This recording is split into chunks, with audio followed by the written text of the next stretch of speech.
हरिः ओं चन्द्रमः मनसो जातश्चक्षुः सूर्यो अजायत श्रोत्रः द्वादश प्राणस्य मुखादग्निरजायत दीपो ज्योतिर्परब्रह्मः दीपो ज्योतिर्जनार्दनः दीपो हरत मे पापं पूजः दीपनमुस्तुते शुभं भवतु कल्याणम् आरोग्यं सुखसम्पदम् आत्मज्योतिःप्रकाशाय दीपज्योतिर्नमोस्तुते।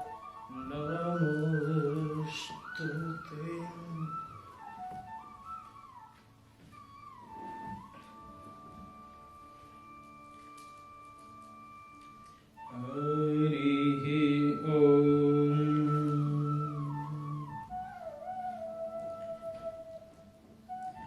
श्री गणेशाय नमः।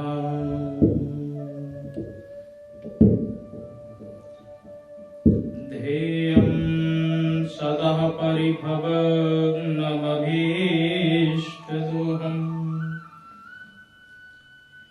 तीर्थास्पदं शिविविरञ्चनुतं शरण्यम् भृत्यार्तिहं प्रणतपालिभवाब्धिपोतं वन्दे महापुरुषते चरणारविन्दम् शान्ताकारं भुजगशयनं पद्मनाभं सुरेशं विश्वाधारं गगनसदृशं मेघवर्णशुभाङ्गं लक्ष्मीकान्तं कमलनयनं योगिभिर्ध्यानगम्यं वन्दे विष्णुं भवभयहरं सर्वलोकैकनाथं सर्वलोकैकनाथम् नारायणं नमस्कृत्यं नरं चैव नरोत्तमं देवीं सरस्वतीं व्यासं ततो जयमुदीरयेत्। शब्द्वारनिको क्षाणिके आयो तेरे द्वार, हे यशोमति के लाडले जरा मेरी ओर निहार। आइए हनुमंत विराजिए, कथा कहूँ मति ही अनुसार। प्रेम भरी गादी धरूं, सुविराजिए पवन कुमार, सुविराजिए पवन कुमार। बोले कृष्ण कन्हैया लाल की जय, राजा रामचंद्र भगवान की जय, सत्यनारायण भगवान की जय, सभी देवी देवताओं की जय। जगदिया जोता वाली माता तुम्हारी सदा ही जय। जय जय श्री राधे, जय जय श्री राधे, जय जय श्री राधे श्याम। परम मंगल में अकारण करुणालय भक्त वांछा कल्पतरु तटिंदित विनिंदित श्री बालकृष्ण लाल के पाद पद्मों में प्रणाम करते हुए आज के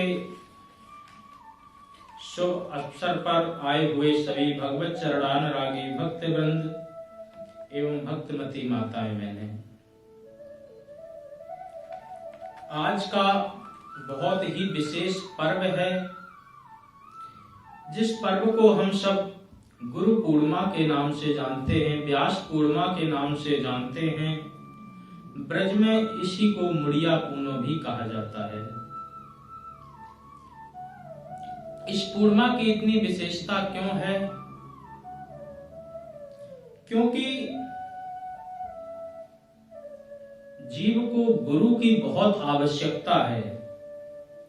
हमारे जीवन में यदि गुरु का स्थान नहीं होगा तो गुरुता नहीं आएगी। क्योंकि गुरु कोई साधारण व्यक्ति नहीं होता है, दिखता जरूर साधारण है परंतु उसका जो आचरण है, आचार विचार है, जो ज्ञान है, वो उसको महान बनाते हैं। देखने में गुरु हम सब जैसा ही एक साधारण व्यक्ति है, परंतु उनके अंदर जो ज्ञान है, वो ज्ञान सभी प्रकार से श्रेष्ठ है और उसी ज्ञान के कारण उनके अंदर गुरुता है, उनके अंदर ये ज्ञान का भारीपन है, इसीलिए वो गुरु हैं। गुरु दो शब्दों से मिलकर के बनता है, गु और रू। तो जो पहला शब्द है गु, ये अंधकार का प्रतीक है, और दूसरा शब्द जो रू है वो प्रकाशो तेजोमय है। इसीलिए कहते हैं गुकारा अंधकारस्यात् रुकारा तन निरोधता। जो गु है वो अंधकार है और जो रू है वो प्रकाश है, जो आपको अंधकार से प्रकाश की ओर लेकर के जाए, उसका नाम गुरु है। इसलिए गुरु कोई साधारण नहीं होते हैं। गुरुर ब्रह्मा गुरुर विष्णु गुरुर देवो महेश्वरा गुरुर साक्षात परब्रह्म तस्मै श्री गुरवे नमः। यही जब हमारे हृदय में ज्ञान का प्रकाश उदय करते हैं, जब हमारे हृदय में ज्ञान को प्रकट करते हैं, तो ये ब्रह्मा का कार्य करते हैं। तो इसीलिए गुरु को ब्रह्मा कहा जाता है। जब हमारे हृदय में ज्ञान उत्पन्न हो जाता है, उस ज्ञान का ठीक प्रकार से संरक्षण करते हैं, ठीक प्रकार से देखभाल जब गुरु करते हैं, तो भगवान श्री हरि विष्णु का कार्य करते हैं, इसलिए उन्हें विष्णु कहा जाता है। हमारे हृदय में भरा हुआ जो अज्ञान है, अंधकार है, इस अज्ञान और अंधकार को जब वो नष्ट करने लगते हैं अपने ज्ञान से, तो वो शंकर भगवान का काम करते हैं, इसीलिए उन्हें महेश कहा जाता है। तो ब्रह्मा विष्णु महेश, ये तीनों उपाधियों गुरु को दी गई हैं। और जब उन्हीं गुरु की कृपा से जब हम परम पिता परमात्मा से मिल जाते हैं, जब उन्हें जान लेते हैं, तब कहा जाता है गुरु साक्षात परब्रह्म। ये गुरुदेव की कृपा से ही उस परम पिता परमात्मा को हम जान चुके हैं, तो तब वो गुरु साक्षात परब्रह्म के रूप में जाने जाते हैं।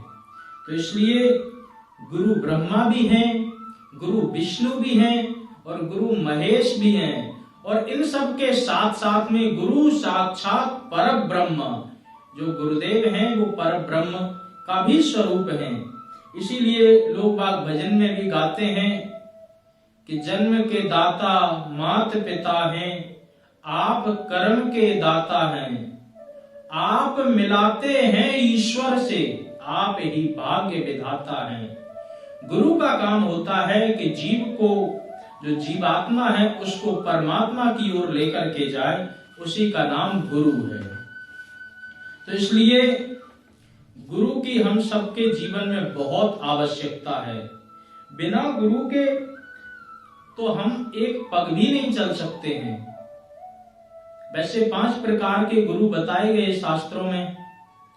पहला गुरु आपकी माता के रूप में होते हैं, दूसरे गुरु आपके पिता के रूप में होते हैं, तीसरे गुरु आपको जो शिक्षा देते हैं उसके रूप में माने जाते हैं, चौथे गुरु को बताया गया कि आप कहीं भी जा रहे हैं, रास्ता भटक गए हैं, जो आपको ठीक मार्गदर्शन प्रदान करा दे, आपको सही रास्ता बता दे, वो भी आपके गुरु के ही समान है।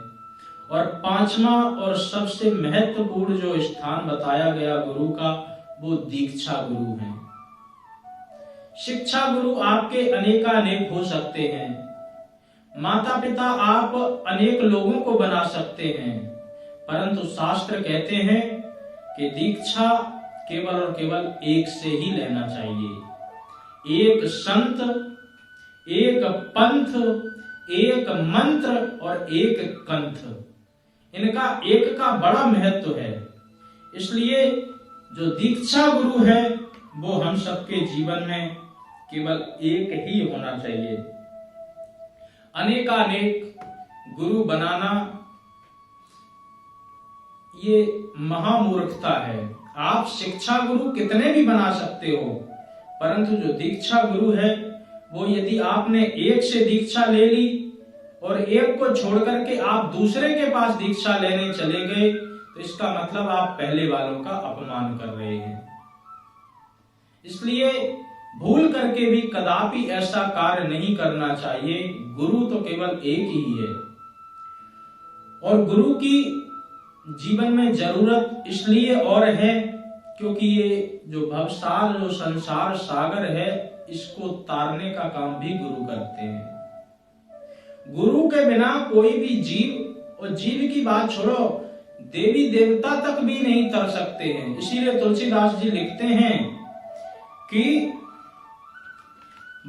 गुरु बिन भवनिध तरै न कोई, जो बिरंच शंकर सम होई।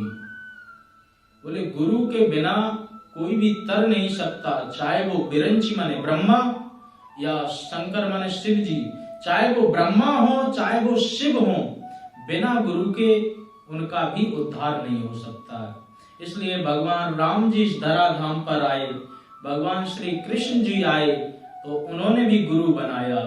राम जी ने वशिष्ठ जी से विधिवत अच्छी तरह शिक्षा प्राप्त की, और भगवान श्री कृष्ण ने सांदीपन मुनि से सारा ज्ञान प्राप्त किया। तो इसलिए देवी देवता भी आकर के हमें यही शिक्षा देते हैं कि हमारे जीवन में गुरु का बहुत बड़ा महत्व है।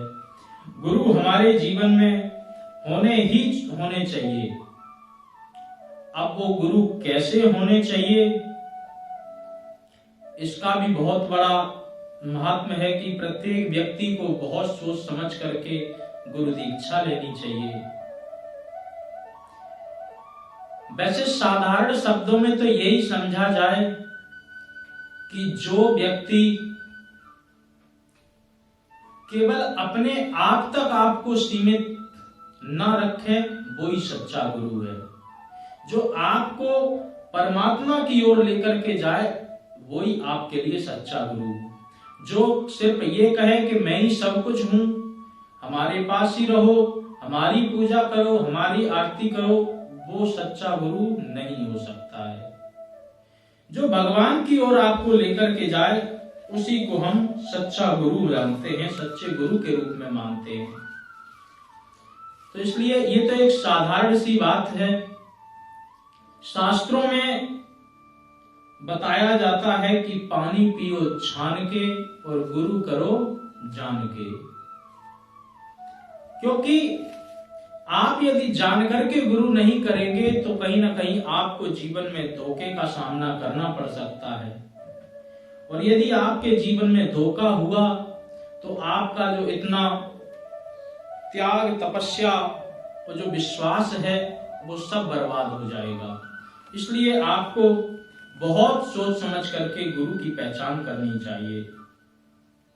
शास्त्र कहते हैं गुरु प्राप्ति के लिए आप सुयोग्य संत को ढूंढें। वो संत कैसे होने चाहिए? बोले विशेष रूप से उनके अंदर ये 5 गुण होना चाहिए। तितिक्षवः कारुणिका सुहृदा सर्वदेहिनां अजात शत्रवः शांता साधवो साधुभूषणः। बोले जो साधु स्वरूप में जो है, सबसे पहले वो तितिक्षु हो। तितिक्षु का मतलब उनके अंदर सहनशीलता हो, उनके अंदर करुणा हो। सुहृदा सर्वदेहिनां, वो सभी देहधारियों को एक समान ही समझें। अजात शत्रवः शांता, जिसका कोई शत्रु ना हो, कोई मित्र ना हो, सब जिसके लिए एक समान हो, जो हर स्थिति में हमेशा शांत रहते हों, ऐसे कोई भी संत मिले उनको आप गुरु बना लें। ऐसा नहीं होना चाहिए कि कोई माला पहना दे तो महाराज जी फूल करके गदगद हो जाए, कोई 2 गाली देने आ जाए तो महाराज जी को क्रोध आ जाए। दोनों स्थिति में समम सुखम च दुखम च तथा मानापमानयो, जिसके लिए सुख दुख की स्थिति, मान अपमान की स्थिति समान हो, ऐसे कोई सुयोग्य संत को ढूंढ करके गुरु की तलाश में जाना चाहिए। सुयोग्य संत जब मिल जाएं तो फिर उनको गुरु बना लेना चाहिए। तुलसी देख सुवेश भूलहि मूढ़ न चतुर नर। किसी भी भेषधारी को, किसी ने कोई भी आपको लाल कपड़े पहने मिल जाए, कोई साधु मिल जाए, या कोई भी भागवत करने वाला भागवताचार्य मिल जाए, ऐसे ही आंख बंद करके किसी को गुरु नहीं बनाना चाहिए। सच्चे साधुओं की पहचान होती है ना काऊ की किसी से कोई वो कुछ कहे न कुछ किसी की सुने न काऊ की कहे न अपनी बात, नारायण बा रूप में मगन रहे दिन रात। जो अपने ही एकांत में, अपने ही उस परमपिता परमात्मा के चरणों में जो आनंदित रहे, ऐसे सुयोग्य संत मिले, उन संतों के चरणों में जाकर के बैठना चाहिए। तो जब बैठ करके आपके मन को पूर्ण विश्वास हो जाए, तो पूर्ण विश्वास के बाद में फिर आप उनसे गुरु दीक्षा ले लें, क्योंकि गुरु दीक्षा प्रत्येक जीवन में बहुत जरूरी है। गुरु के बिना किसी का भी कोई कार्य सफल नहीं हो सकता है। कहते हैं कि गुरु दीक्षा यदि नहीं ली है तो फिर आपके किए हुए शुभ कर्म वो पूरी तरह फलीभूत भी नहीं होते हैं। इसलिए दीक्षा बहुत जरूरी है। तो आज के गुरु पूर्णिमा के पावन पर्व पर आप सभी लोग अपने अपने गुरुओं के चरणों में शीश झुकाएं, उन सभी गुरुओं को याद करें। गुरुदेव के द्वारा जो मंत्र दिया गया है उस मंत्र का आप जाप करें। साथ ही साथ में गुरुदेव ने जो आपको नियम संयम आचरण बताए हैं, उन सभी नियम संयम आचरणों का भी आप विधिवत रूप से पालन करें। यदि आप ऐसा करने में सफल होते हैं तो समझ लीजिए कि आपकी जो गुरु पूर्णिमा की पूजा है वो आपकी सहज ही गुरु जी को स्वीकार हो जाएगी, और गुरु जी के द्वारा आपको अपने आप ही स्वतः आशीर्वाद भी प्राप्त हो जाएगा। तो इसलिए एक बार प्रेम से बोलिए श्री गुरुदेव भगवान की जय। तो आइए, प्रत्येक पूर्णिमा में जो श्री सत्यनारायण भगवान की कथा करते आ रहे हैं, तो उसी कथा में अब हम धीरे धीरे प्रवेश करें। श्री सत्यनारायण भगवान की कृपा प्राप्त करने के लिए जिन लोगों ने धनराशि की सेवा दी हुई है, उन सभी के परिवार के लिए हम भगवान से प्रार्थना करते हैं कि उन सबके परिवार में सभी प्रकार की शांति, उन्नति और समृद्धि का वास हो। भगवान की कृपा उन पर सदा बनी रहे और वो आपके चरणों में इसी प्रकार से अपनी भक्ति को, रति को लगाते रहें। तो आइए अब हम श्री सत्यनारायण भगवान की कथा में प्रवेश करें। बोल सत्यनारायण भगवान की जय। तो इस संसार में जितनी भी कथाएं हैं, जितने भी व्रत अनुष्ठान हैं, वो सब एक ही ओर संकेत करते हैं कि प्रत्येक व्यक्ति को, प्रत्येक जीव आत्मा को अपने कल्याण के साधन की खोज करनी चाहिए, अपने आप को जागृत करना चाहिए, क्योंकि हम सब सोते हुए पड़े हैं। देखने में जग रहे हैं परंतु वास्तव में हम सब सो रहे हैं। सपने की दुनिया में तो हम सो ही रहे हैं। मोह निशा सब शोभनिहारा, देखऊं स्वप्न अनेक प्रकारा। अनेक प्रकार के स्वप्न देख रहे हैं। दिन में भी एक दिवा स्वप्न होता है, रात्रि में तो होता ही होता है। कई लोग दिन में भी सपने देखते हैं। तो हम अज्ञानता से परमात्मा की माया में उलझ करके दिन रात सोने का ही अपना जो स्वप्न रूपी सोना है हम उसी में सोते रहे जा रहे हैं।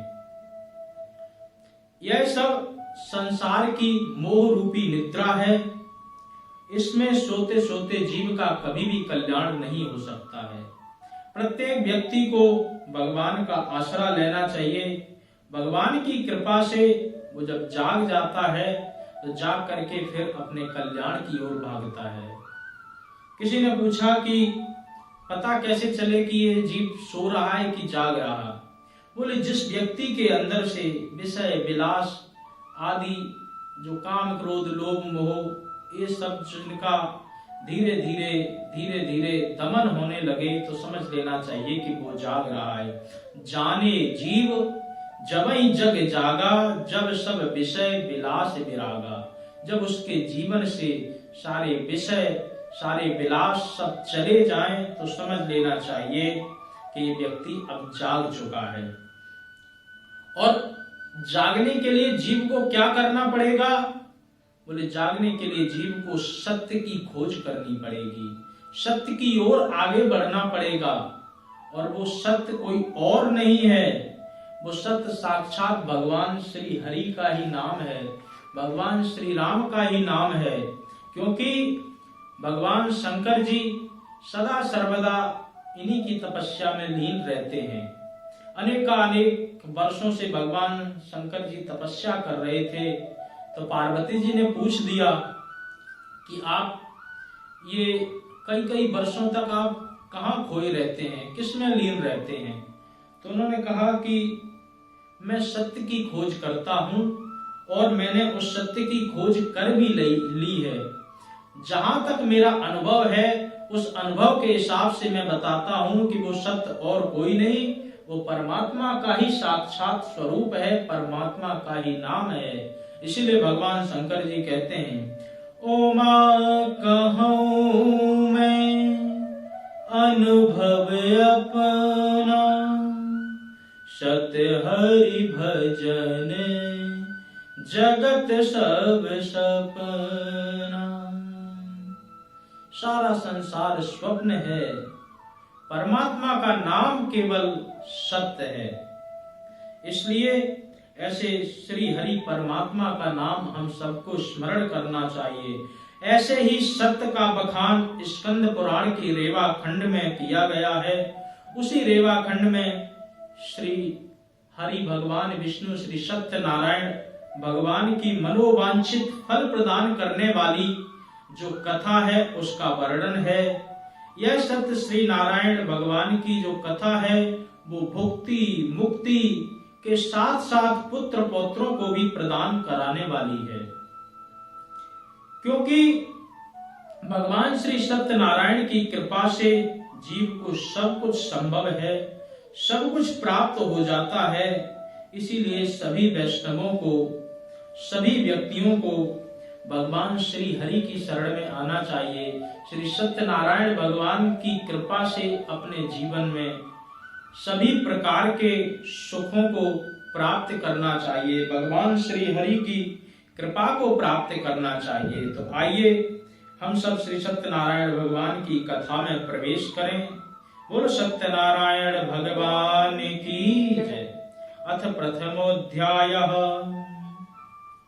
एक समय की बात है, नैमिषारण्य में 88,000 शौनकादि ऋषियों ने श्री सूत जी महाराज से पूछा, हे प्रभु, इस कलकाल कलयुग में वेद विद्या रहित मनुष्यों को भक्ति किस प्रकार से मिल सकती है?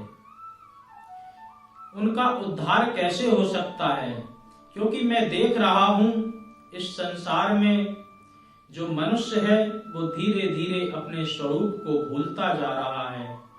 न उसके अंदर ज्ञान है, न उसके अंदर वैराग्य है, न उसके अंदर तपस्या है, कुछ भी नहीं है। और इतना ही नहीं, साथ ही साथ में मैं ये भी देख रहा हूं, मंदा सुमंद मतयो मंद भाग्या विपद्रता। धीरे धीरे उसकी बुद्धि और भाग्य दोनों ही मंद होते चले जा रहे हैं। यदि किसी जीव की बुद्धि तेज हो और भाग्य मंद हो तो बुद्धि के बल पे काम चलाया जा सकता है, परंतु किसी की बुद्धि कमजोर हो और भाग्य तेज हो तो भाग्य के बल पर भी काम चलाया जा सकता है। यहाँ तो मंदा सुमंद मतयो, बोले मंद भाग्या युपद्रुता, बुद्धि भी मंद है और भाग्य भी मंद है, इसलिए क्या किया जाए, जीव अपना कल्याण कैसे करे। इसी प्रकार से शौनकादि 88,000 ऋषियों ने ये सूत जी महाराज से प्रश्न किया, कहा कि कोई ऐसा तप हो जो कम साधन करने में अत्याधिक फल प्रदान करे, काम कम करना पड़े, ज्यादा फल चाहिए, क्योंकि कलयुग का जो जीव है, कलयुग का जो प्राणी है, वो तो सिर्फ एक ही मूल मंत्र जानता है कि मेहनत कम करनी पड़े और फायदा ज्यादा हो।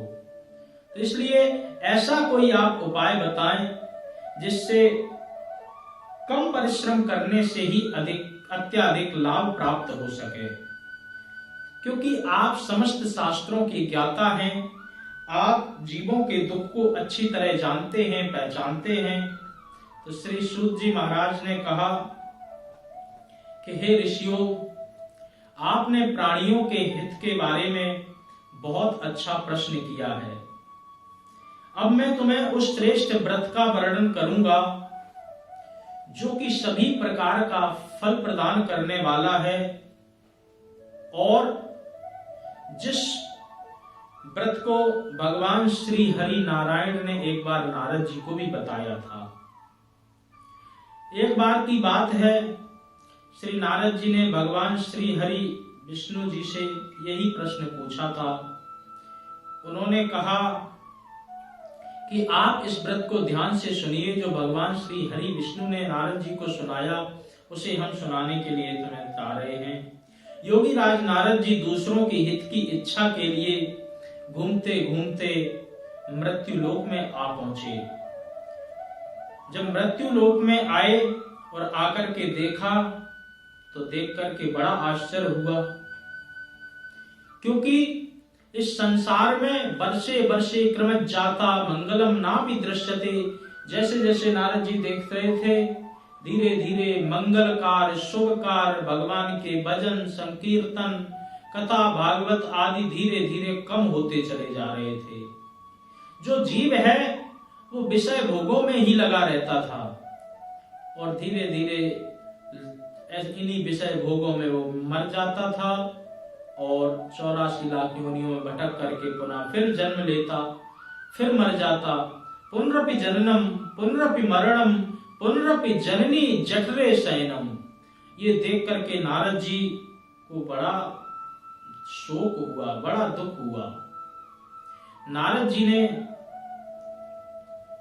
चारों ओर देखा, जब उनको कहीं भी शांति नहीं दिखी, जब उनको किसी भी जीव का कल्याण होते हुए नहीं दिखा, तो भगवान श्री हरि विष्णु के पास में गए।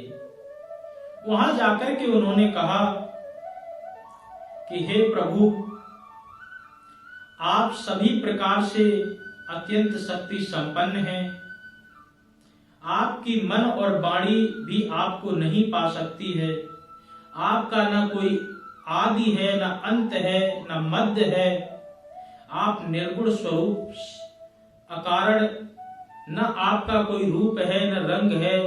आपको किसी भी प्रकार से नहीं पाया जा सकता है।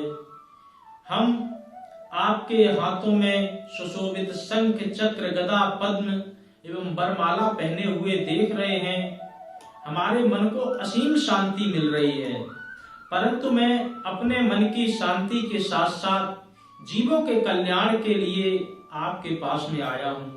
मैं मृत्यु लोक में देखा तो अनेकानेक जीव, धीरे धीरे मैं देखता रहा कि वो मनुष्य होकर के कीड़े मकोड़ों की जिंदगी जी रहे हैं। तो आप कृपा करके उनके कल्याण के लिए कोई ना कोई साधन बता दें जिससे वो अपने दुखों का छुटकारा कर सकें।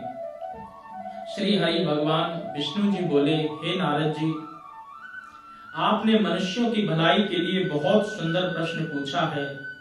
आज मैं तुमको वो कथा सुनाता हूं जिसको श्रवण मात्र करने से जीव के सभी प्रकार के मोह छूट जाते हैं और समस्त सुखों को भोगता हुआ अंत में वह स्वर्गलोक को प्राप्त होता है। यह एक उत्तम दुर्लभ व्रत है जो कि सभी प्रकार के पुण्य देने वाला है। आज प्रेमवश होकर के मैं तुमसे कहता हूं, उसे ध्यान से सुनो। श्री सत्यनारायण भगवान का यह व्रत है। अच्छी तरह विधान पूर्वक करने से मनुष्य तुरंत सुख को भोगता है और सुख को भोगने के बाद पूरी तरह जब वह उसकी आयु पूरी हो जाती है तो अंत में वह भगवान के धाम को चला जाता है।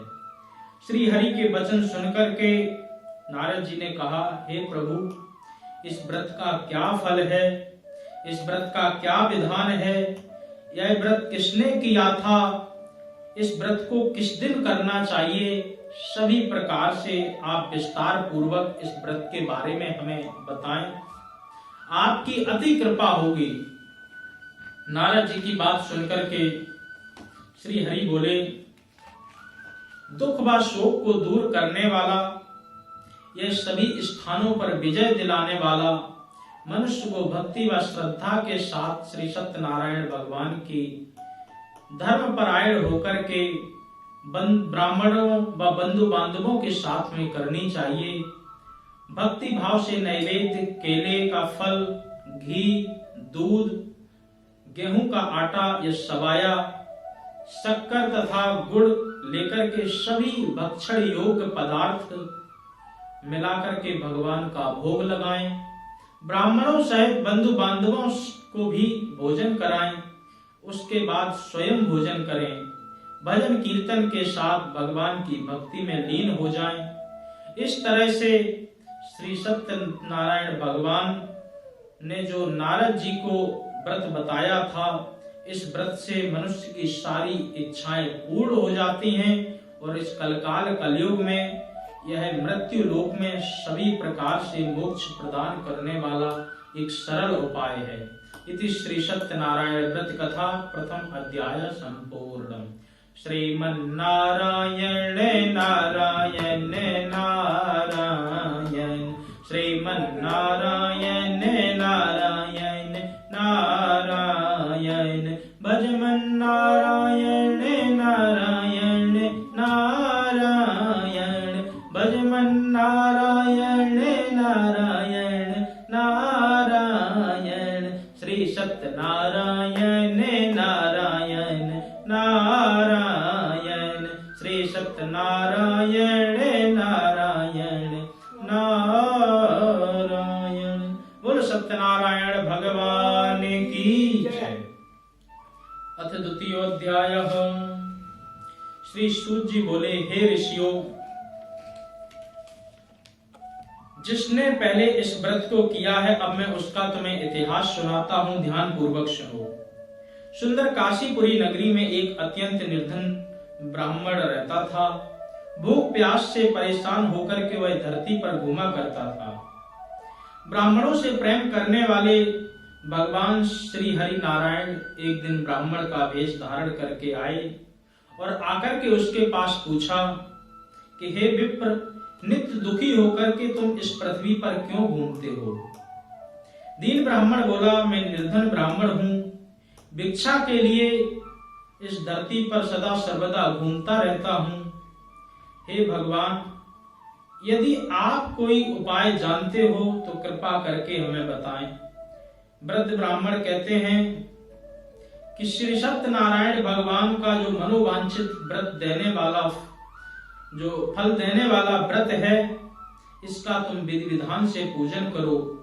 इसके पूजन करने मात्र से तुम सभी प्रकार के दुखों से दूर हो जाओगे और जब आपके सभी प्रकार के दुख दूर हो जाएंगे तो आपको इस प्रकार से भटकना भी नहीं पड़ेगा।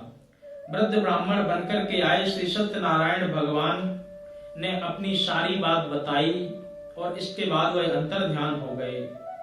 ब्राह्मण को सारा व्रत विधान बता करके जब वो चले गए तो ब्राह्मण मन ही मन में सोचने लगा कि इस व्रत को एक दिन मैं भी करूंगा। ब्राह्मण ने विचार बनाया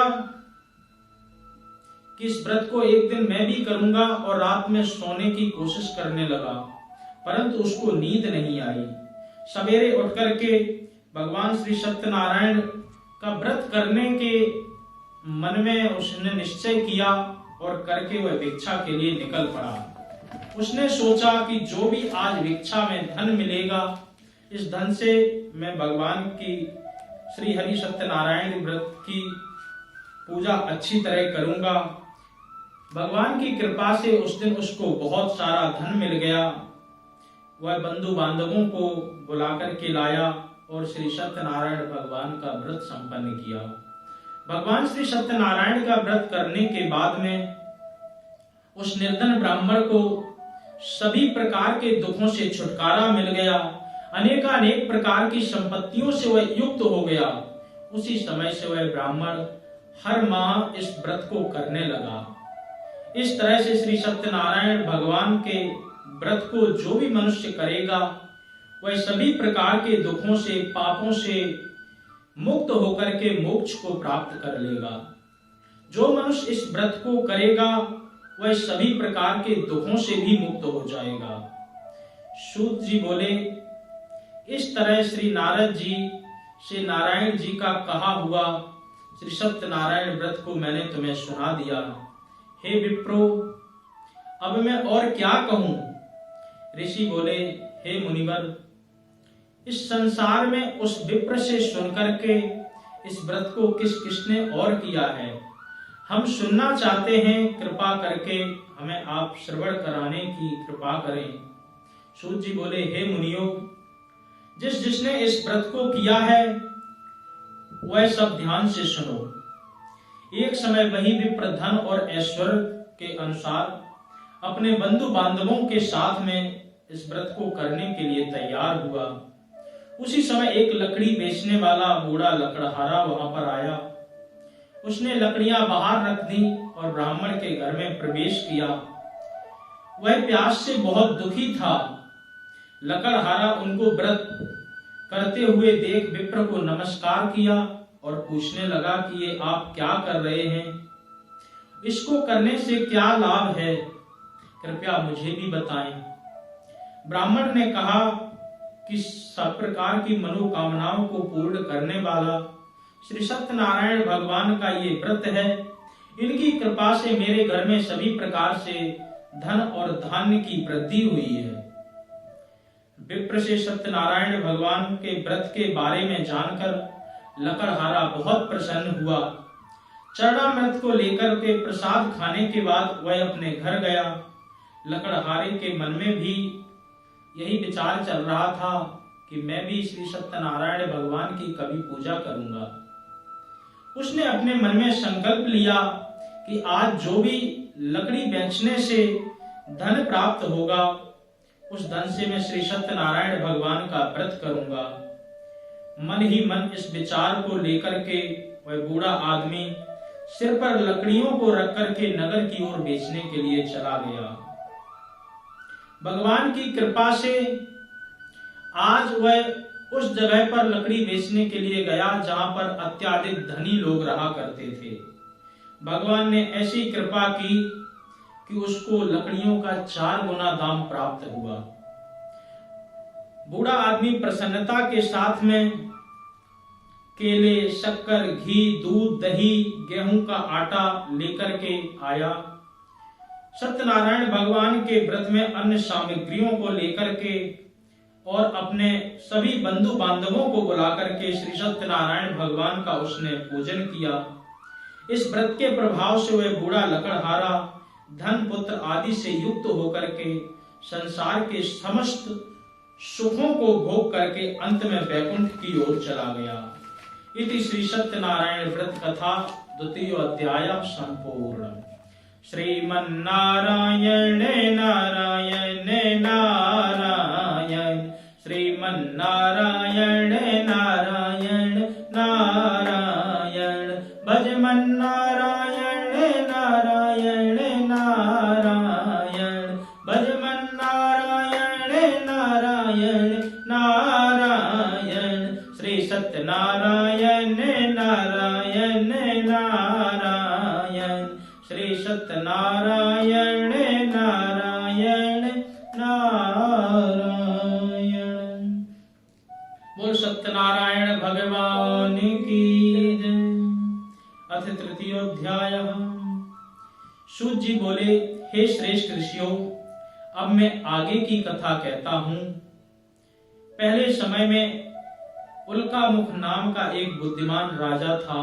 वह सत्य वक्ता तथा जितेंद्रिय था। प्रतिदिन देव स्थान पर जाता और निर्धनों को धन देकर के उनके कष्ट दूर किया करता था। उसकी पत्नी कमल के मुख के समान वाली सती साध्वी भद्रशिला नदी के तट पर उन दोनों ने श्री सत्यनारायण भगवान के व्रत को किया। उसी समय एक साधु नाम का वैश्य आया। उसके पास व्यापार करने के लिए बहुत सारा धन था। राजा को व्रत करते हुए देख उसने विनय पूर्वक पूछा, हे राजन, भक्ति भाव से पूर्ण होकर के आप क्या कर रहे हैं? मैं सुनने की इच्छा रखता हूं, आप मुझे कृपा करके बताइए। राजा बोला, हे साधु, मैं अपने बंधु बांधवों के साथ पुत्र की प्राप्ति के लिए एक महान शक्तिमान श्री सत्यनारायण भगवान का व्रत पूजन कर रहा हूं। राजा के वचन सुन साधु आदर से बोला, हे राजन, मुझे भी इस व्रत का सारा विधान कहिए। आपके कथनानुसार मैं भी इस व्रत को करूंगा, क्योंकि मेरी भी कोई संतान नहीं है। इस व्रत को करने से निश्चित रूप से मुझे संतान प्राप्त होगी। राजा से व्रत का सारा विधान सुन करके व्यापार से निवृत्त होकर के वह अपने घर गया। साधु वैश्य ने अपनी पत्नी को संतान देने वाले इस व्रत के बारे में बताया। कहा, जब भी मेरी संतान होगी तो मैं इस व्रत को जरूर करूंगा। साधु ने इस तरह से वचन अपनी पत्नी लीलावती के साथ में कहे। एक दिन लीलावती पति के साथ में आनंदित होकर के सांसारिक धर्म में प्रवृत्त हो गई। भगवान श्री सत्यनारायण की कृपा से वह धीरे धीरे गर्भवती भी हो गई। 10वें महीने में उसने एक सुंदर कन्या को जन्म दिया। दिनों दिन वह ऐसे बढ़ने लगी जैसे मानो शुक्ल पक्ष का चंद्रमा बढ़ता हो। माता पिता ने अपनी कन्या का नाम कलावती रखा। एक दिन लीलावती ने मीठे शब्दों में अपने पति को याद दिलाया कि आपने सत्यनारायण भगवान के जिस व्रत को करने का संकल्प किया था, उसको करने का समय अब नजदीक आ गया है। आप इस व्रत को कर लीजिए। साधु बोला, हे प्रिय, इस व्रत को मैं अपनी कन्या के विवाह पर करूंगा। इस प्रकार से अपनी पत्नी को आश्वासन देकर के वह नगर की ओर चला गया। कलावती पिता के घर में रहकर के वह वृद्धि को प्राप्त हुई। साधु एक बार नगर में अपनी कन्या को सखियों के साथ देखता है तो तुरंत वह दूत को बुला करके बोलता है कि हे दूत, मेरी कन्या विवाह के योग्य हो गई है। अब इसके लिए एक सुयोग्य सुंदर सा वर ढूंढ करके ले आओ। साधु की बात सुनकर के दूत कंचन नगर जाता है। वहां अच्छी तरह देखभाल करके लड़की के लिए एक सुयोग्य बड़े पुत्र को लेकर के आया। सुयोग्य लड़के को देख करके साधु ने अपने बंधु बांधवों के साथ अपनी पुत्री का विधिवत विवाह किया, लेकिन दुर्भाग्य से उसने अभी भी श्री सत्यनारायण भगवान का व्रत नहीं किया। इस पर श्री सत्यनारायण भगवान क्रोधित हुए और श्राप दिया कि साधु को अत्यधिक दुख प्राप्त हो। अपने कार्य में कुशल साधु बनिया जमाई को लेकर के समुद्र के पास स्थित रत्नापुर नगर में चला गया। वहां जाकर के दामाद ससुर दोनों मिलकर के राजा चंद्रकेतु के नगर में व्यापार करने लगे। एक दिन भगवान श्री सत्यनारायण की माया से एक चोर राजा के यहाँ पर धन चुरा करके भाग रहा था। उसने राजा के सिपाहियों को अपना पीछा करते हुए देखा तो सारा धन चुराया हुआ साधु और जमाई जहां पर वो ठहरा था वहीं पर रख दिया। राजा के सिपाहियों ने साधु वैश्य को और उसके जमाई को दोनों को पकड़ लिया, धन को भी प्राप्त कर लिया ससुर और जमाई को बांध करके राजा के पास में ले गए। कहा, राजन, हम चोरों को पकड़ लाए हैं, आप आगे की कार्रवाई करने की आज्ञा दें। राजा की आज्ञा से उन दोनों को कठिन कारावास में डाल दिया गया और उनका सारा धन भी छीन लिया गया। श्री सत्यनारायण भगवान के श्राप से साधु की जो पत्नी थी वह भी बहुत दुखी हुई, क्योंकि घर में जो धन रखा था उस धन को चोर चुरा करके ले गए। शारीरिक व मानसिक पीड़ा तथा भूख प्यास से अत्यंत दुखी, अन्न की चिंता में कलावती ने ब्राह्मण के घर में जाकर के देखा कि वहां श्री सत्यनारायण भगवान का व्रत हो रहा है। उसने विधिवत बैठ करके कथा सुनी। कथा सुनकर के रात में वह जब घर को वापस आई तो आकर के माता ने उससे पूछा कि पुत्री, अभी तक तू कहां थी, तेरे मन में क्या है? कलावती ने अपनी माता से कहा, हे माता, मैंने एक ब्राह्मण के घर में जाकर के श्री सत्यनारायण भगवान का व्रत होते देखा, वहीं पर मैं रुक गई थी और अंत में प्रसाद चरणामृत दोनों को लेकर के आई हूं। कन्या के वचन सुनकर के लीलावती भगवान के पूजन की तैयारी करने लगी। लीलावती ने समस्त परिवार बंधु बांधवों सहित श्री सत्यनारायण भगवान का पूजन किया और उनसे वर मांगा कि मेरे पति तथा जमाई शीघ्र घर वापस आ जाएं।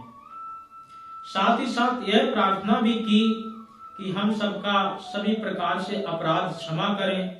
श्री सत्यनारायण भगवान इस बात पर संतुष्ट हो गए। राजा चंद्रकेतु को रात में स्वप्न दिया। कहा, हे राजन, तुम उन दोनों वैश्यों को छोड़ दो जिनका तुमने ये सारा धन ले लिया है, उनका धन भी उन्हें वापस कर दो। अगर तुमने ऐसा नहीं किया तो मैं तुम्हारे राज्य को नष्ट कर दूंगा। जब इस और यह स्वप्न देकर के भगवान अंतर ध्यान हो गए। प्रातः काल राजा ने अपनी सभा बुलाई और सभा बुला करके बड़े पुत्रों को कैद करने के बारे में, अपने स्वप्न के बारे में अपने मंत्रियों से मंत्रणा की। तो मंत्रियों ने भी कहा कि राजन, आपको उन दोनों वैश्यों को छोड़ देना चाहिए। मंत्रियों की बात सुनकर के राजा ने कहा कि उन दोनों वैश्यों को कारागार से मुक्त कर दो, जो भी उनसे धन लिया है उससे 2 गुना उन्हें धन भी दे दो। जैसे ही ससुर और दामाद दोनों राजा के समक्ष आए, राजा ने कहा कि हे महानुभावों, दुर्भाग्यवश तुम्हें कठिन कारावास मेरे कारण भोगने को मिला, परंतु अब तुम्हें किसी प्रकार का भय नहीं है। ऐसा कहकर के राजा ने उन दोनों को नए नए वस्त्राभूषण दिए और उनका जितना धन लिया था 2 गुना धन भी करके उन्हें दिया। दोनों ने राजा को प्रणाम किया और अपनी नगर की ओर यात्रा शुरू कर दी। इति श्री सत्यनारायण व्रत कथा 3य अध्याय संपूर्णम्।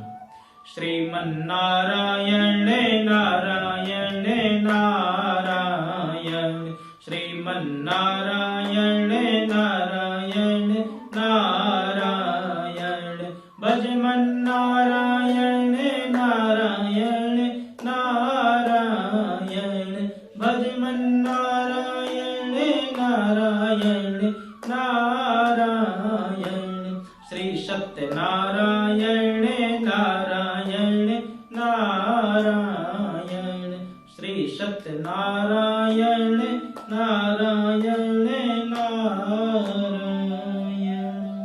अथ 4थो अध्यायः। सूत जी बोले, वैश्य ने मंगलाचार कर अपनी यात्रा आरंभ कर दी और वह अपने नगर की ओर चल दिए। उनके थोड़ी दूर जाने पर एक दंडी भेषधारी श्री सत्यनारायण भगवान के ही दंडी भेष धारण करके श्री सत्यनारायण भगवान स्वयं वहां पर आए और आकर के उन्होंने पूछा कि हे साधु, तेरी इस नाव में क्या है? अववाणिक हंसता हुआ बोला, हे दंडी, आप क्यों पूछते हो? क्या आपको धन लेने की इच्छा है? मेरे नाव में तो लता पता बेलपत्र ये सब भरे हुए हैं। वैश्य के कठोर वचन सुनकर के दंडी स्वामी बोले, भगवान करे आपका कथन बिल्कुल सत्य हो, जैसा आपने कहा वैसा ही हो। कुछ दूर जाकर के समुद्र के किनारे दंडी स्वामी बैठ गए। साधु वैश्य ने नित्य क्रिया के पश्चात अपनी नाव को ऊपर उठते देखा तो अचंबा माना, और नाव में बेलपत्र आदि देख करके वह मूर्छित होकर के जमीन पर गिर पड़ा। मूर्छा खुलने के बाद अत्यंत शोक में डूब गया। तथा उसका जो दामाद था उसने कहा, आप क्यों चिंता करते हैं? आप शोक ना मनाएं, ये वही दंडी स्वामी का श्राप है जिनसे आपने झूठ बोला था। इसलिए हम सबको उनकी शरण में जाना चाहिए, तभी हमारी मनोकामना पूर्ण होगी।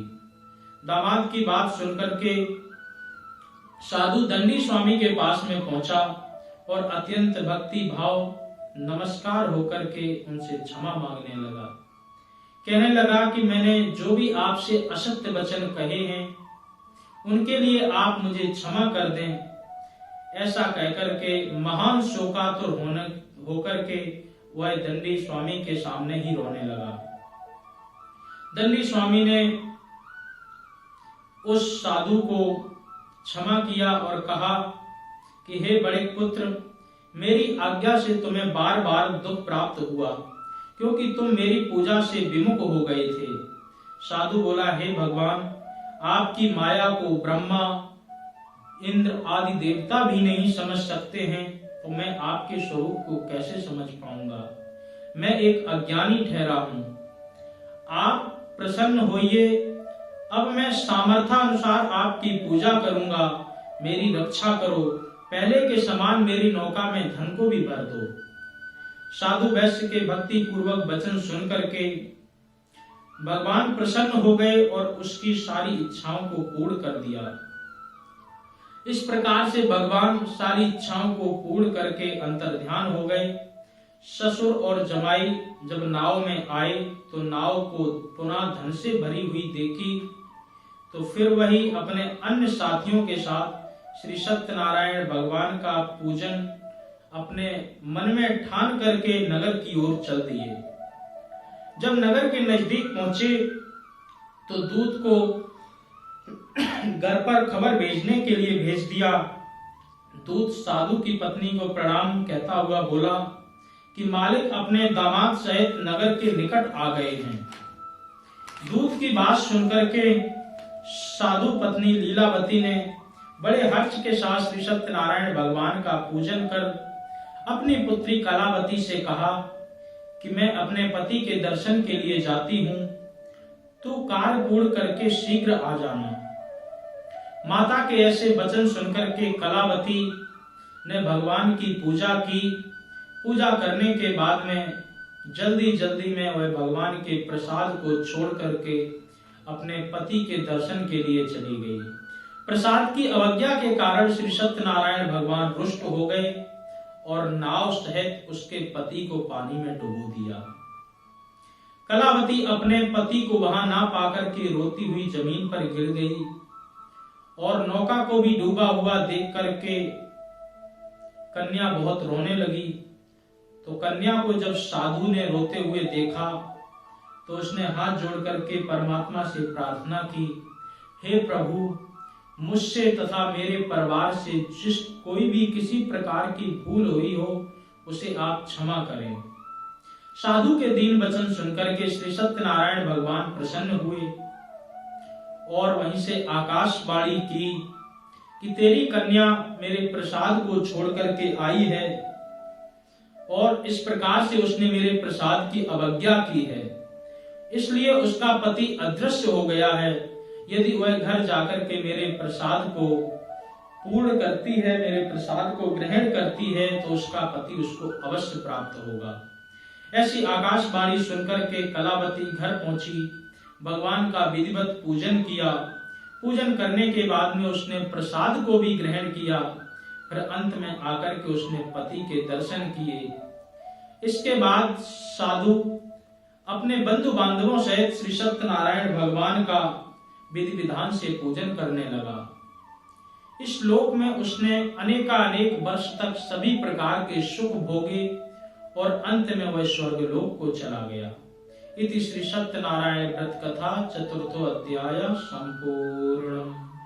श्रीमन्नारायण नारायण नारायण श्रीमन्नारायण नारायण नारायण भजमन्नारायण नारायण नारायण भजमन्नारायण नारायण नारायण श्री सत्यनारायण नारायण नारायण श्री सत्यनारायण नारायण नारायण।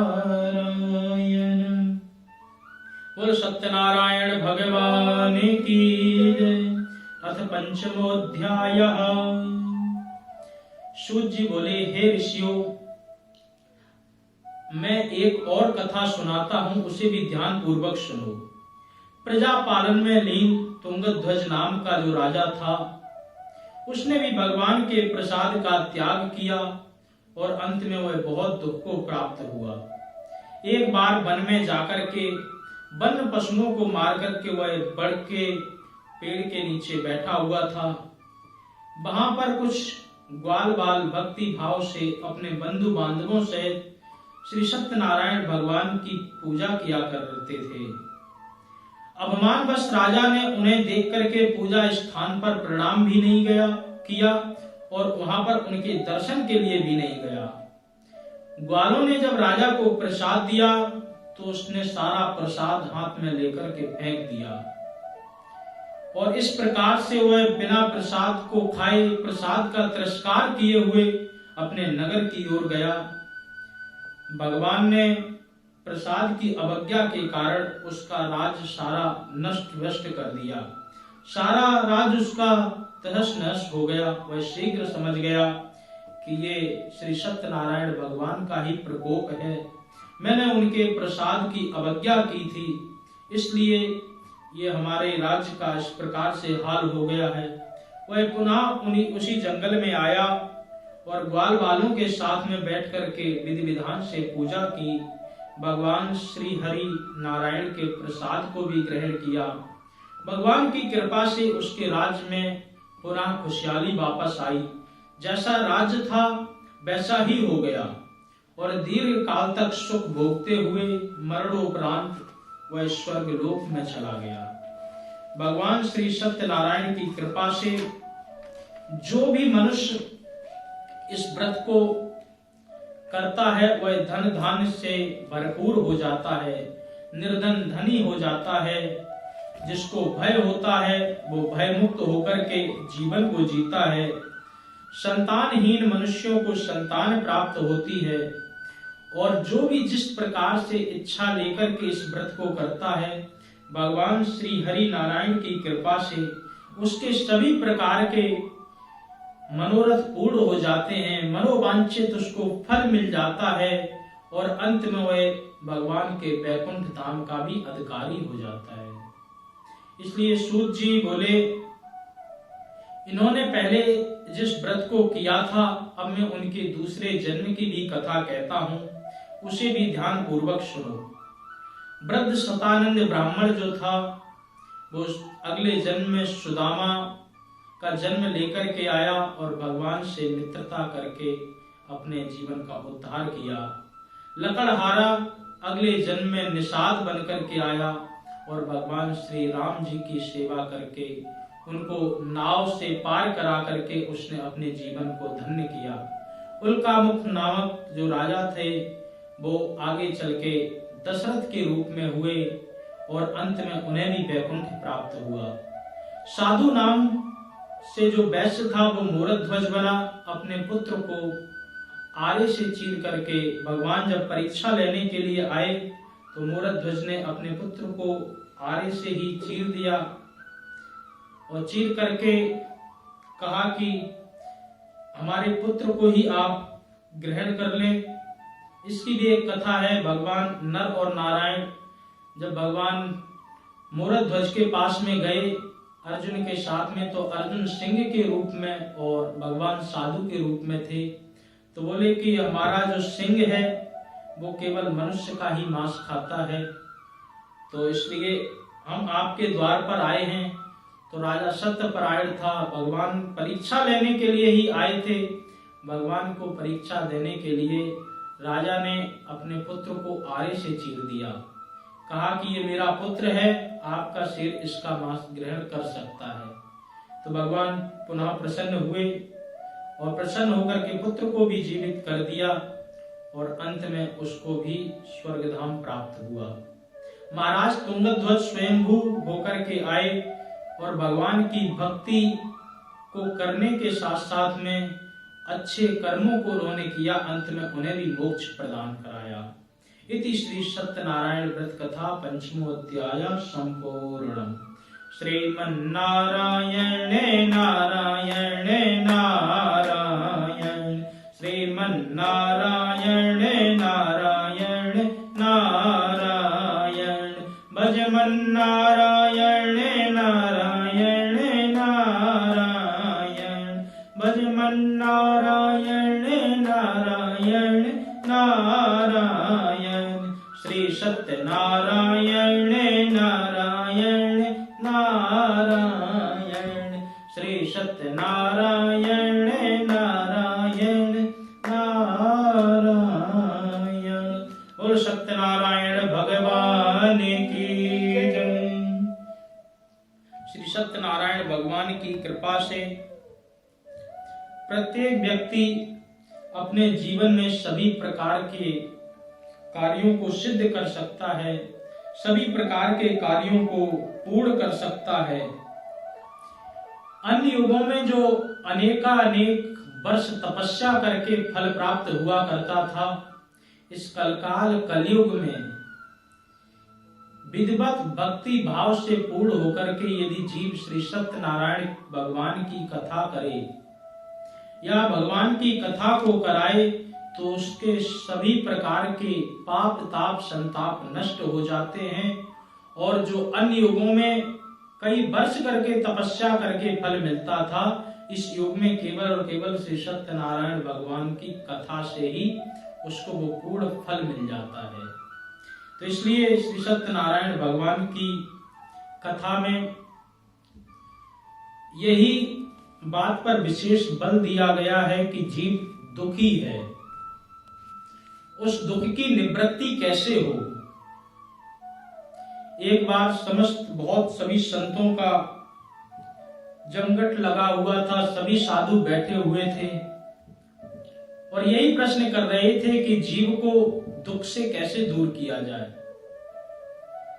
अनेक लोग, वेद व्यास जी बैठे थे, तुलसीदास जी बैठे थे, कबीर दास जी बैठे थे, नानक देव जी भी बैठे थे, अनेक साधु संत बैठे थे। तो सबने हाथ जोड़ करके वेद व्यास जी से प्रार्थना की, कहा कि जैसा कि आप सब जानते हैं कि मनुष्य बहुत दुखी है, इसके दुख का निवारण कैसे किया जाए। आपने तो अनेक ग्रंथों की रचना की है, अनेक ग्रंथों को आपने लिखा है, तो आपके हिसाब से क्या है, आपका मत क्या कहता है। तो वेद व्यास जी ने कहा, अष्टादश पुराणेषु व्यासस्य वचनद्वयम् परोपकाराय पुण्याय पापाय परपीडनम्। 4 वेद 6 शास्त्र में बात लिखी है दोय, सुख दीने सुख होत है, दुख दीने दुख होय। जो व्यक्ति जैसा करेगा उसको उसी प्रकार का फल मिलेगा। यदि आप किसी को सुख प्रदान करेंगे, आप किसी की मदद करेंगे, आप किसी की भलाई करेंगे, तो भगवान भी किसी न किसी रूप में आपकी भलाई, आपको सुख प्रदान करने के लिए आ जाएंगे। तो वेद व्यास जी ने कहा कि कर्मों के अनुसार है, आप यदि अच्छा कर्म करेंगे तो आपको अच्छा फल मिलेगा, आप यदि किसी को दुख नहीं देंगे तो आपको दुख नहीं प्राप्त होगा। तुलसीदास जी बैठे थे, आप भी संत हैं, आपने भी रामचरितमानस की रचना की, इतने बड़े भगवान का आपने साक्षात्कार किया। आप बताएं, आपके हिसाब से मनुष्य का दुख दूर कैसे हो जाए? तो तुलसीदास जी कहते हैं कि हमने देखा है प्रत्येक व्यक्ति थोड़ा थोड़ा दुखी है। कोई तन दुखी, कोई मन दुखी, कोई धन बिन रहत उदास, थोड़े थोड़े सब दुखी, सुखी राम के दास। जो राम के दास हैं वो कभी दुखी नहीं होते। तो तुलसीदास जी कहते हैं, दीन कहे धनवान सुखी, धनवान कहे सुख राजा को भारी, राजा कहे महाराजा सुखी, महाराजा कहे सुख इंद्र को भारी, इंद्र कहे चतुरानन को सुख, चतुरानन कहे सुख विष्णु को भारी, पर तुलसीदास विचार कहे, हरि भजन बिना सब जीव दुखारी। जो राम के दास हैं वो ही सदा सुखी हैं। जो भगवान की भक्ति करते हैं, जो भगवान की आराधना करते हैं, जो भगवान के साथ में जुड़े रहते हैं, भगवान उनकी सभी प्रकार से रक्षा करते हैं। जाके आटी, आटी इसको बोलते, जाके आटी में पैसा नहीं और मांगन में सकुचाएं, तिनके पीछे हरि फिरे कहीं भूखे ना रह जाएं। इसलिए परमात्मा उनकी सभी प्रकार से रक्षा करते हैं। तो तुलसीदास जी कहते हैं, भगवान की भक्ति करने से ही जीव के दुखों का अंत हो सकता है। तो तुलसीदास जी की भी बात सुनी गई। नानक जी बैठे थे, बोले आपने भी मनुष्यों के लिए बहुत अच्छी अच्छी बातें लिखी हैं। आप भी कहते हैं कि मनुष्यों को के दुख को दूर करना चाहिए, परंतु कैसे हो, आपका क्या विचार है?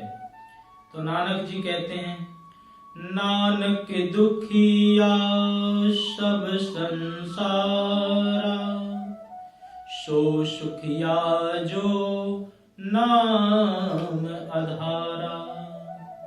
संसार में सभी लोग दुखी हैं। ये संसार दुख का समूह है, परंतु सुखी कौन है? जो परमात्मा से जुड़ा हुआ है, जो परमात्मा के नाम का सदा स्मरण करता है, जो परमात्मा की कृपा में रहने के लिए बार बार परमात्मा को पुकारता है, तो वही व्यक्ति सदा सुखी है। कबीरदास जी ने पूछा कि आपके हिसाब से सुखी कौन है? कबीरदास जी ने कहा कि हम बता तो देंगे, लेकिन लोग आजकल हमारी बात मानते नहीं है। कि क्यों नहीं मानते? बोले उनकी चक्री जो है ना, खोपड़ी दूसरी तरफ से फिट है, उल्टी है। बोले फिर भी आप बताएं तो कबीरदास जी कहते हैं, कबीरा आप ठगाइए, कबहू न ठगिए कोई। बोले अच्छी बात करते हो, ऐसा कौन व्यक्ति जो अपने आप को ठगाए? प्रत्येक व्यक्ति तो ये चाहता है कि कोई दूसरा आए, हम उसको किस प्रकार से ठगे। कोई भी व्यक्ति अपने आप को ठगाना नहीं चाहता है। आप कहते हैं अपने आप को ठगाओ, कौन बात आपकी मानेगा? तो कहा पूरी बात तो सुनो। कबीरा आप ठगाइए, कबहू न ठगिए कोई, आप ठगे दुख होते हैं, बहुर ठगे सुख होए। अपने आप को ठगा लोगे तो आपको परम शांति होगी। कोई बात नहीं, उसका धन था या उसकी वस्तु थी, वो किसी प्रकार से ले गया अपनी। और यदि दूसरे को ठगोगे तो मन में वो सदा चुभती रहेगी कि हमने उसके साथ में ऐसा कर दिया, और बाद में उस चीज को चुकाने के लिए बार बार आपको इस धरती पर आना पड़ेगा और आकर के उस चीज को चुकाना पड़ेगा। तो इसलिए कबीरदास जी कहते हैं कि अपने आप को ठगाओ और आनंद से रहो। लेकिन सच्चाई ये है कि जब हम दूसरे को ठगते हैं तब हमारे मन में संतुष्टि आती है। अगर हम किसी को 3 की चीज 13 में बेच दें तो बड़ा अच्छा लगता है, चलो आज इतने पैसे बन गए। कोई हमको अगर कह दे तो है उसने हमको ठग लिया है, अब कुछ भी हो जाए, ये करेंगे वो करेंगे। तो जब व्यक्ति स्वयं को ठगा पाता है तो उसको बड़ा दुख होता है। जब आपको ऐसा दुख होता है तो जिसको ठग कर के आ रहे उसको भी तो दुख होता होगा। तो इसलिए कबीरदास जी कहते हैं अपने आप को ठगाओ। तो अपने आप को ठगाने से आपको दुख नहीं होगा बल्कि सुख की अनुभूति होगी। इसलिए सभी प्रकार से देखा जाता है कि परमात्मा की भक्ति के बिना कहीं भी सुख नहीं दिखता है। कर्मों का हिसाब अलग है, आप कर्म करें ना करें, जो सुख दुख का जीवन में चक्र है वो तो आपको मिलकर के ही रहेगा। सर्वत्र लभ्यते दैवात यथा दुख मयत्नता। जैसे इस संसार में कोई भी व्यक्ति दुख के लिए कोई काम नहीं करता है फिर भी दुखी होता है, इसी प्रकार से सुख के लिए काम करो ना करो, परमात्मा की कृपा से वो आपको सुख प्राप्त हो ही जाएगा। वो कर्मों की बात है, वो अलग बात है। परंतु जितने भी साधु संत हैं उनका यही मानना है कि परमात्मा की शरण लोगे तो परमात्मा की शरण से आपको आपके जो सभी प्रकार के दुख हैं, दुख सारे दूर हो जाएंगे और अंत में आपको भगवत प्राप्ति भी हो जाएगी। इस संसार सागर से आप पार भी हो जाएंगे। संत ग्रंथ सब जगत के ढूंढ निकाले सार। वो सार क्या है? बोले हरि का नाम जहाज है जो आवे भव पार। परमात्मा का जो नाम है वो जहाज का काम करता है। ये संसार सागर है और सागर को तरने के लिए आपको जहाज का सहारा लेना ही पड़ता है। आप यदि सागर से इधर से उस पार जाएं तो क्या चाहिए आपको? बोट करनी पड़ेगी। इसी प्रकार से ये जीवन रूपी जो संसार है इसको पार करने के लिए परमात्मा नाम रूपी आपको बोट लेनी ही लेनी पड़ेगी। परमात्मा नाम रूपी बोट यदि आपने अपने जीवन में स्वीकार कर ली और अच्छी तरह उस बोट पे आप बैठ गए तो फिर इसकी गारंटी हमारे शास्त्र देते हैं कि एक बार जो परमात्मा की शरण ले लेता है तो परमात्मा उसको भवसागर से पार कर ही देते हैं। लेकिन आप प्रयास तो करें। भगवान तो कहते हैं जो तू आवे एक पग मैं आऊं पग 60 और जो तुम कर रहो काट सो तो मैं लोहे की लाट। आप परमात्मा की तरफ एक पग बढ़ाते हैं तो परमात्मा आपकी ओर 60 कदम खींचे चले आते हैं। भगवान भक्ति से प्रसन्न होते हैं, भगवान प्रेम से प्रसन्न होते हैं, भगवान पूजा पाठ से प्रसन्न होते हैं। भक्ति आदि सभी करें और भक्ति के साथ साथ में जीव को परमात्मा से कोई ना कोई रिश्ता बनाना चाहिए और रिश्ता बनाने के साथ में भगवान से प्रेम जरूर करें, क्योंकि भगवान प्रेम से जल्दी प्रसन्न होते हैं। और यदि हम भगवान से प्रेम नहीं करेंगे तो भगवान प्रसन्न होंगे कि नहीं होंगे इसकी गारंटी नहीं। आप लौकिक जगत में ही देख लीजिए, कोई भी पत्नी अपने पति की खूब पूजा करे, खूब उसको तिलक लगाए, आरती करे, फूल माला पहनाए, मीठा भोग खूब लगाए। जब प्रेम करने की बात आए तो वो पड़ोसी से करने लगे तो क्या पति प्रसन्न होगा? यही हाल हम सबका है। पूजा पाठ हम भगवान की करते हैं, प्रेम संसार से करते हैं, तो फिर परमात्मा की प्राप्ति इतनी सहज कहां। हम पूजा पाठ भगवान की करते हैं तो प्रेम भी परमात्मा से, भगवान से करना चाहिए। यदि हम प्रेम भगवान से करेंगे तो भगवान शीघ्र प्रसन्न होंगे और प्रसन्न होकर के वो आपके समस्त कार्यों को सिद्ध करेंगे, सभी प्रकार के दुखों को दूर करेंगे और दुखों को दूर करके आपके जीवन में हर प्रकार के आनंद को प्रदान करेंगे। क्योंकि हम मनुष्य हैं तो हम मनुष्यों को भगवान श्री हरि की भक्ति जरूर करनी चाहिए। भगवान की भक्ति के लिए ही ये मनुष्य शरीर मिला हुआ है। केवल मनुष्य शरीर ही ऐसा है जिससे हम भगवान की भक्ति कर सकते हैं। कोई भी जानवर, हाथी, घोड़ा, बैल आदि यदि चाहे कि वो भगवान की भक्ति करके अपने जीवन को मुक्त कर ले तो ये अधिकार उनको नहीं दिया गया है। ये केवल और केवल मनुष्य को ही है। इसीलिए कहते हैं खाना पीना सोना पशुओं का है काम, मानुष में सिर्फ एक गुण जपे राम का नाम। वो परमात्मा का नाम जप करके अपने जीवन का कल्याण का मार्ग ढूंढ सकता है, अपने उद्धार कर सकता है। क्योंकि ये शरीर जो है भस्मीभूतस्य देहस्य, एक बार ये भस्मीभूत हो गया फिर आपके किसी भी काम का नहीं है। पशु पक्षियों के तो शरीर किसी न किसी काम आ जाते हैं। हाथ इनके, दांत के, ये पशु पक्षियों के शरीर देखो किस किस काम आ जाते हैं। हाथ इनके, दांत के, खिलौने बने भांति भांति, बागन की खाल राजा रावण के मन भाई है, मृगन की खाल को तो ओढ़ते हैं योगी यति, बकरी की खाल से ढोलक बनाई है, गैंडा की खाल को तो बांधत सिपाही लोग। पहले बुलेट प्रूफ जैकेट नहीं होती थी, इन्हीं को मार के इनकी खाल उतार के पहन ली जाती थी और उसी से ये बनी है।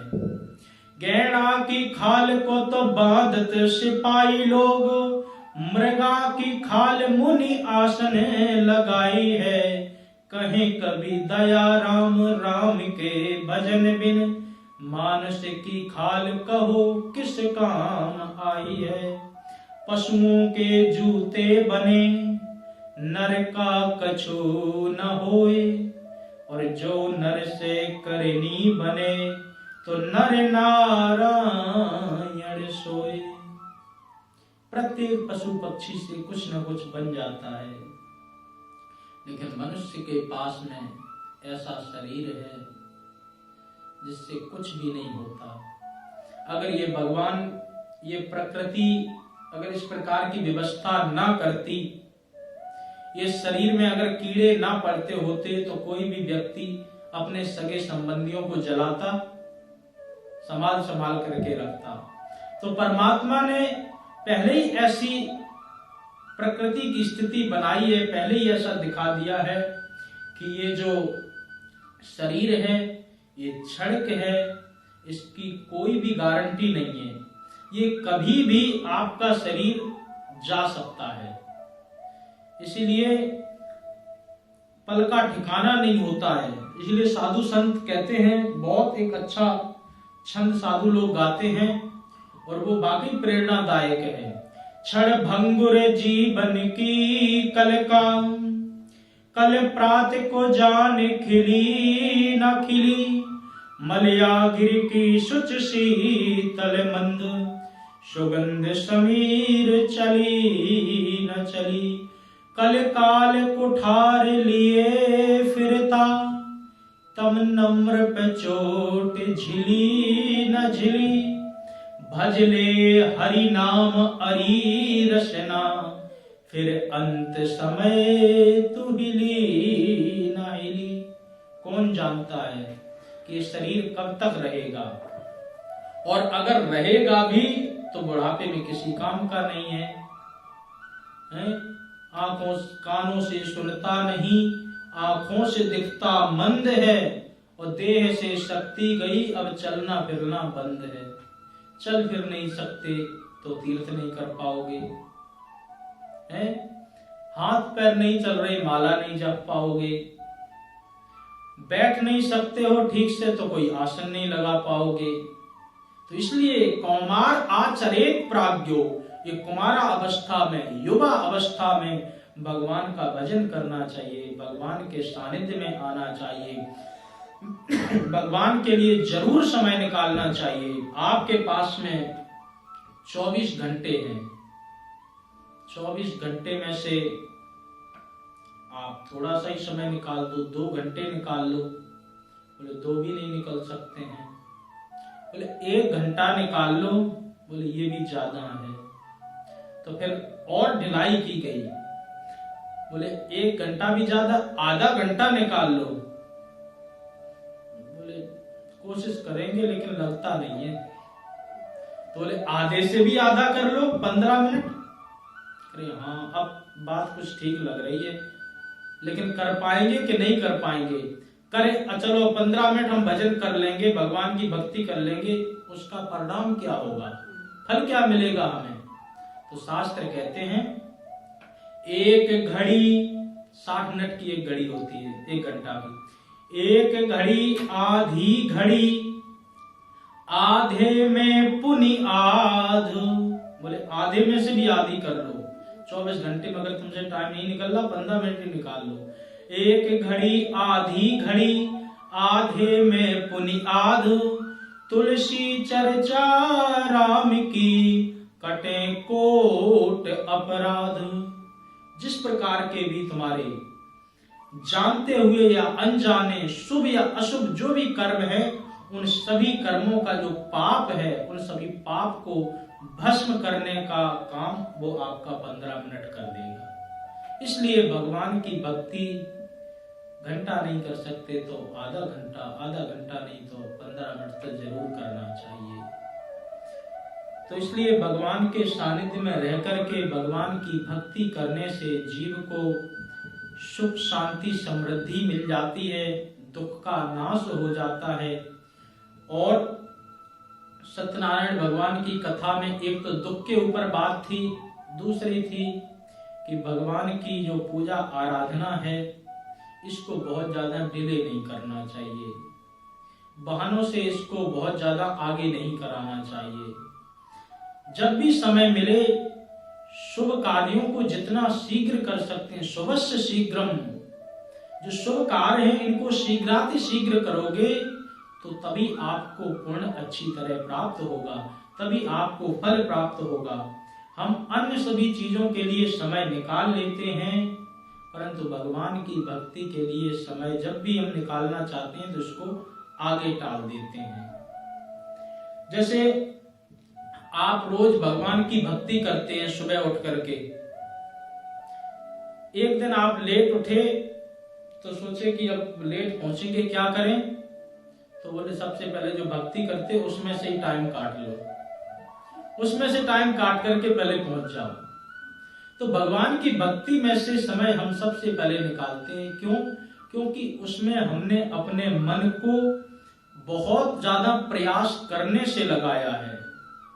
अच्छी चीजों में मन प्रयास करने से ही लगता है, और बुरी चीजें तो अपने आप ही आ जाती हैं, संगत का रंगत दिखाई देता है जीवन में।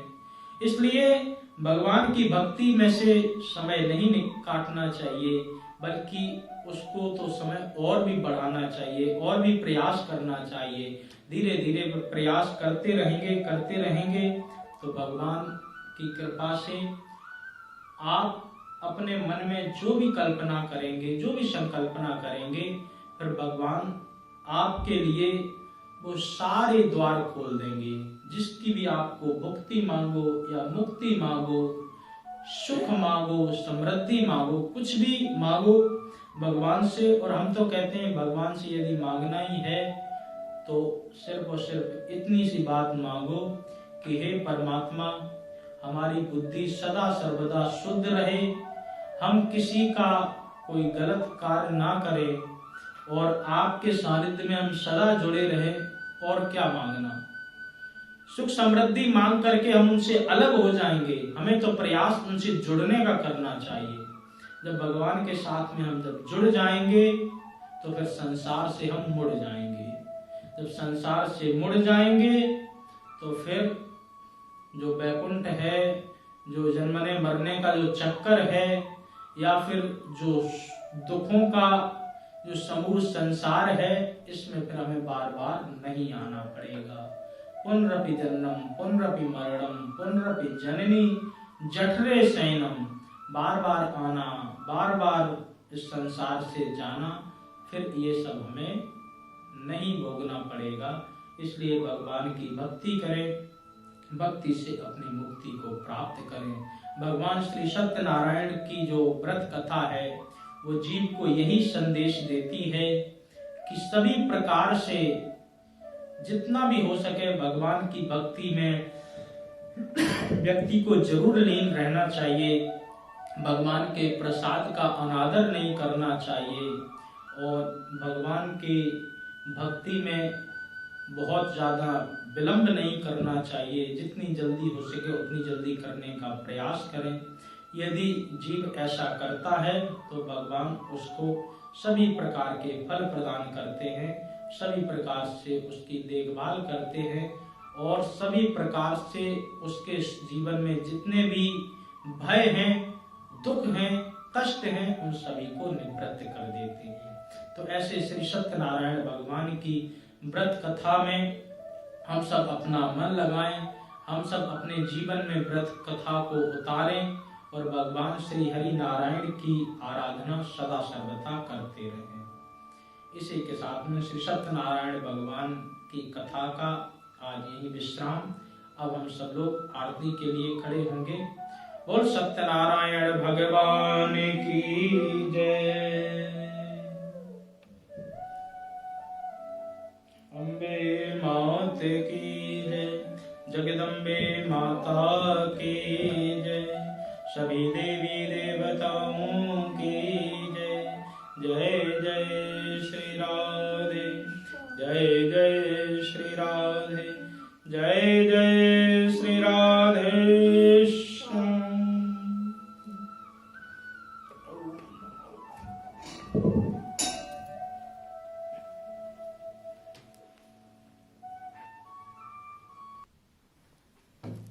हरि ओम। चंद्रमः मनसो जात चक्षुः सूर्यो अजायत, श्रोत्रादयस्य प्राणस्य मुखादग्निरजायत।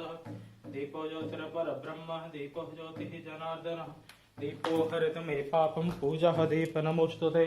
शुभं भवति कल्याणम् आरोग्यं शुभसम्पदम्, आत्मज्योतिः प्रकाशाय दीप ज्योतिर्नमोस्तुते, दीप ज्योतिर्नमोस्तुते। जय लक्ष्मी रमणा स्वामी, जय लक्ष्मी रमणा, सत्यनारायण स्वामी, सत्यनारायण स्वामी, जन पाठक हरिणा, जय लक्ष्मी रमणा, रत्न जड़े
मुंड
संहारे